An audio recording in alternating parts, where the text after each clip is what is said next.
moving on with other trig graphs. Going to look at secant and cosecant in this video, which really they're not too bad as long as you understand sine and cosine. You do need to remember that secant is the reciprocal of cosine, and cosecant is the reciprocal of sine. We're going to kind of use that idea to generate the graphs of secant and cosecant. And so let's look at secant first.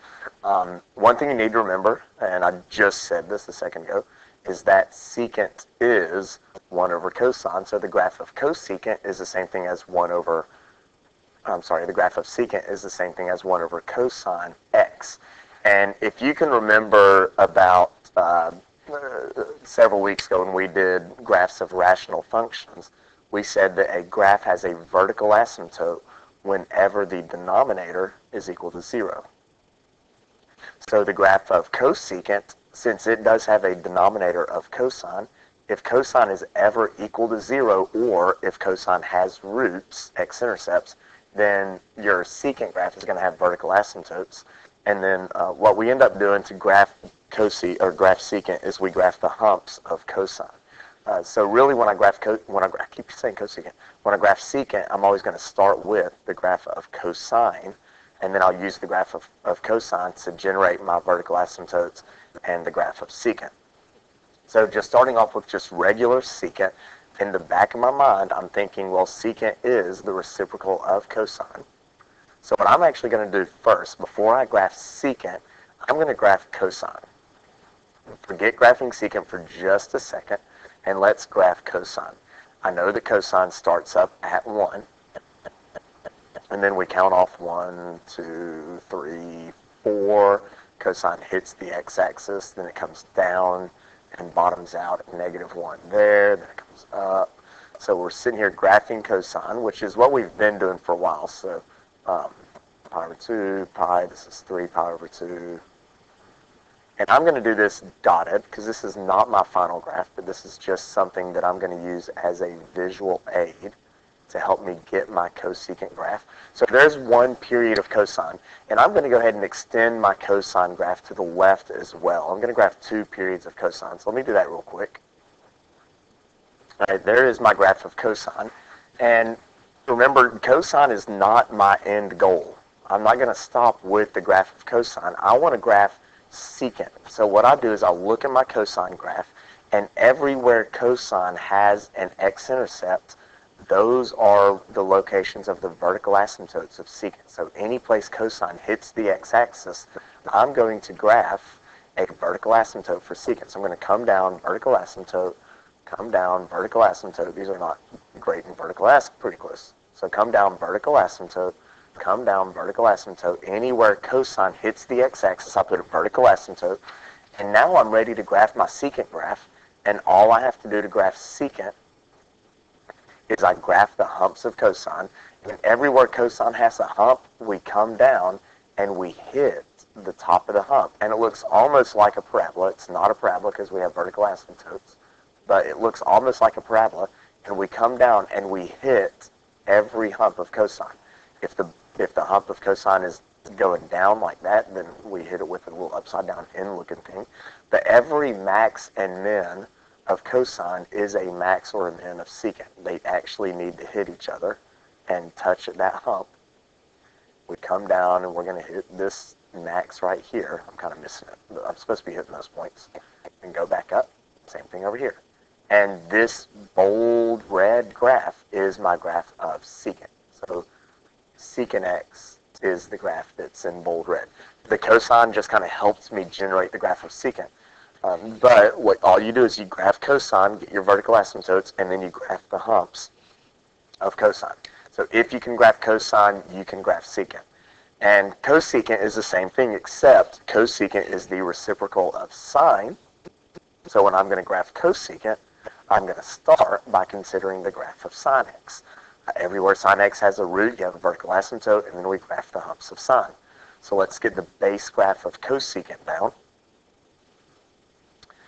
Cosecant is 1 over sine, so in the back of my mind, I'm over here thinking, well, let's graph sine x first, and I'm going to get that real quick. We've been graphing sine and cosine for a while, so I'm going to pause the video while I graph sine x, and then I'll come back and we'll talk about cosecant. Alright, here's my graph of sine. I did it in black dots here. And then just like with cosine, cosecant is the reciprocal of sine. So like with secant and cosine, I'm going to start by putting vertical asymptotes anywhere the graph of sine hits my x-axis. So let's put all of those vertical asymptotes in. So vertical asymptote, and let's get all of these vertical asymptotes. Anywhere that the graph of sine hits the x-axis is a vertical asymptote. Vertical asymptote, well, it's kind of crooked, but there we go. I'll move that over a little bit. Wow, that's not straight. Whatever. You know what? That's a vertical asymptote because I said it is. Deal with it. All right, then finally, all you do is you graph the humps of sine. So here's my sine. My cosecant is going to come down, follow the asymptotes, and then we actually hit the peak of sine, and then we come back up. One of the pet peeves I have when people graph cosecant or secant is they'll do something like this. That's not right. You actually need to come up and hit this minimum point when you're graphing cosecant. So come up, make sure you actually hit that point they do touch, and then go back down. Pet peeve number 2 is people are really careful to make sure they hit that point, but then they come down and they do something like this. Do not cross the vertical asymptote. Make sure you follow your asymptotes, come down and hit that maximum point, follow the asymptote, hit that maximum point, go back up. Same thing down here, going to come up, follow the asymptote, hit that minimum point right here, and go back down. So there are your graphs of cosecant and secant we did just a minute ago. And then I have just 2 examples that I want to do. Here's -2 secant of 4x.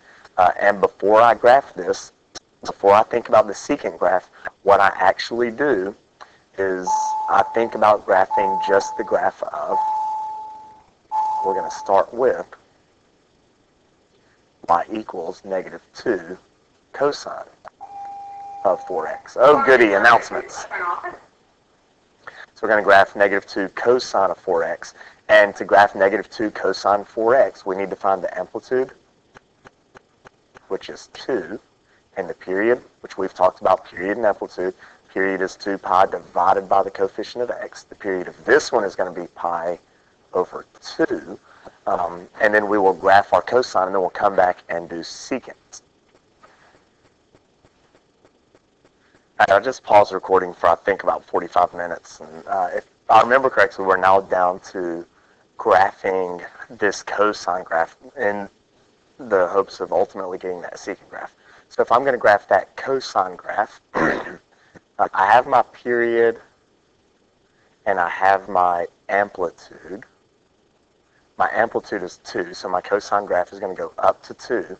And I'm not going to put it very high. Normally, if I were only graphing cosine, I would put my amplitude way up here. But remember, I've got to come back and graph secant eventually, which is going to have these little U things on the humps of cosine. So I'm going to make sure that I keep my amplitude relatively small to give me room to come back and graph that secant. So let's just call this 2, and I'll call this -2. I know that normally cosine starts up high and comes down. So there's my idea of cosine, but this is a negative cosine, which means this one's going to start here and go up. It starts upside down. So I'll mark off my 4 points. I know cosine's going to hit. It'll top out at 2, where my amplitude is, come up here, and bottom out. This is what my graph of cosine is going to look like. And then I'm going to go through and label my x-axis. And the way I like to label my x-axis is I know my period is pi over 2. So I'm going to finish at pi over 2. And then to get the rest of it, I start by dividing pi over 2 by 4. And if you divide by 4, that's the same as multiplying by 1/4. And pi over 2 divided by 4, or times 1/4, is pi over 8, which is what this first little tick's going to be. That's pi over 8, and that's how I count. That's 1 pi over 8. This one's going to be 2 pi over 8, and if you're really smart, you may want to call that pi over 4. This one is going to be 3 pi over 8. And this one right here is 4 pi over 8, but 4 over 8 does reduce to 1/2. So there's that, and I would like to also continue this on past to the fourth quadrant. Okay, so where was I? I was confusing my quadrants. Okay, second and third quadrant. Let's carry on my graph on to the left. So 1, 2, 3, 4, and the the intervals are the same, except now they're negative. This is going to be negative pi over 2. This one's going to be negative pi over 8. This is negative 2 pi over 8, which now that I'm pretty smart, I'm going to call that negative pi over 4 and negative 3 pi over 8 right here. So let's get our cosine graph. So now I have 2 periods of cosine. And then to graph secant, by the way, that's the hard part. Graphing that cosine part was the hard part. Now secant, all I've got to do is throw in my vertical asymptotes. Anywhere that cosine hits the x-axis is a vertical asymptote. So let's bring my vertical asymptotes down. And then secant, remember you graph the humps of cosine. So my secant's going to follow the asymptote, come down and hit the humps of the cosine graph. Just remember to always come back and remember to hit those humps. You don't want to stop with just the cosine graph, and make sure you follow those asymptotes. And I guess technically there is another one coming down right here, and another one coming right there. So that red graph is the graph of secant. The black one right there, maybe I should make it blue. I'm going to change this to blue to match these. There. I'll change that to blue to match the blue work that I have right here. So the red one is the graph of secant, the blue one is the cosine, which was just there to help you get the graph of secant. Hey, I have one more, y equals 3 sine. Now that is wrong. I meant for that to be 3 cosecant, so let me fix that. There we go. Okay, so y equals 3 cosecant x over 2 plus 5. And if I'm going to graph cosecant, what I'm actually going to do first is graph y is equal to 3 sine of x over 2 plus 5. And once I get that graph, then I can graph the humps of it to get my cosecant graph. So just like any other sine graph, I'm going to identify the amplitude, which is 3. My period is going to be 2 pi divided by, and the coefficient of x here, if it's x over 2, that's a 1/2 x, so 3 pi, or 2 pi divided by 1/2 is the same thing as 2 pi, and if you divide by a fraction, you flip and multiply, so we'll multiply by 2 over 1, which gives you a period of 4 pi, which I love that. And then I do have a shift up 5. And I do, when I'm graphing sine and cosine, I actually start with a vertical shift if I have one, and I'm going to shift all the way up 5. So I'm going to make sure I leave myself a lot of room above the x-axis to graph this. So I'm going to go up 5, so 1, 2, 3, 4, 5, and that's going to be my new midline. When I'm graphing a sine graph, I start by putting my midline at wherever my vertical shift is. So if I'm going to shift up 5, this dotted line is now going to be treated like my x-axis. I know that when I graph something sine, that sine starts at the origin, goes up, and finishes a period like that. So I'm kind of thinking about the general appearance of sine. This sine is going to start at the origin. It will, which now my origin is right here. I'm treating this dotted line like the x-axis.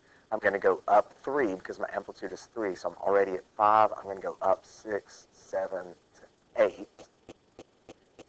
And I'll mark off my 4 little marks. 1, 2, 3, 4. My sine graph is going to go up to 8. It's going to come back and hit my midline. And it's going to go down. If I started at 5 and I go down 3, I'm going to come down to 2 and come back here. And this is what my sine graph is going to look like. Like that. And then let's label the x-axis. My period was 4 pi, so I know I'm going to end at 4 pi. And this is nice because if you end at 4 pi divided by 4 is 1 pi, and that's where I'm going to start. So this is 1 pi, this is 2 pi, this is 3 pi, and that one's 4 pi. Now I'm also going to carry that on into the second quadrant over here. So let me get my second period of sine in. All right, there I have my graph of sine with 2 periods. I forgot to label my x-axis here. And I'm going to treat this sine as the kind of blueprint to get my cosecant graph. Because remember, I wanted to graph 3 cosecant of x over 2 plus 5, not 3 sine of all that mess. So I'm going to first identify my vertical asymptotes, and just like always, my vertical asymptotes are where my graph hits the x-axis, except we shifted up 5. So now my vertical asymptotes are going to be at these points on my midline where the sine is hitting that midline. So let's graph those vertical asymptotes. So I'll have a vertical asymptote, a vertical asymptote, a vertical asymptote, a vertical asymptote, vertical asymptote. So we'll get all these in. And then I will graph the humps of that sine graph. So I'm going to come down. I didn't leave myself much room up here. Come from down here. Here's this part of the cosecant graph. We hit the humps of the sine graph. So if you can graph sine or cosine, you should be able to graph secant or cosecant without any trouble. You just graph the sine or the cosine, and then you graph the humps of that one to get your secant or cosecant graph.